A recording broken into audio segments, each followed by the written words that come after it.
You know, people say, this guy worships his wife. Have you ever heard that statement? This guy worships his wife. I see a lot of brothers saying yes, you know. That is not, the meaning of it is not worship as in rendering an act of worship for. No, all it means is he obeys his wife's instructions. That's what it means. And I can give you on a lighter note, and I really like this because it plugs in. We're all human beings and we like a little bit of, you know, humor sometimes. They say there was a king and he called all his subjects, the males, and he says, anyone who is ruled by his wife, come in this line.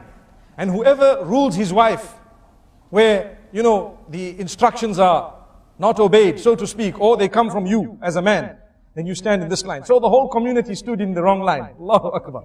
They all stood in a line saying, no, if my wife sees me in the other line, I'm dead meat. You see? So what happened is, they all got one egg each, an egg. They were given one egg.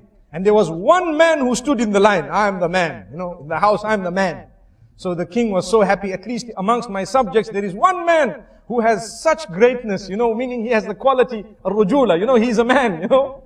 So now the king gave him a horse, brown horse. And in fact, the king told him, choose from the horses you want. So he chose the brown one and left the black one. And he rode home, galloping away. Everyone else went home with one egg. So when he got home, his wife, he looked at her and says, do you know what? She says, what? Today I got a horse because I'm the boss. You see? I got a horse because I'm the boss. She says, okay, that's good. Excellent. So you're the boss. So he says, you know, I was told to choose from 3 horses. There was a white one, a black one, and this brown one that I've actually come with. This was the best one. She says, wow, you look great in it. You look great in this horse, but you'd look greater in the black one. He says, well, not a problem. I had a choice. I can go back and get the black one. So he goes back galloping to the castle. And he says, oh king. The king says, yes, what's happening? He says, I just want to swap my horse. He says, why? When I went home, my wife told me that you'd look better in the black horse. The king says, no problem. He took the horse and gave him one egg. Allahu Akbar. So, the moral of this story is obedience. We're talking of obedience. People say you worship someone when you obey them. You know, people say this man worships his wife because he obeys. Wallahi, we don't even understand that the example of Allah is higher. We can never ever equate Allah with any human being.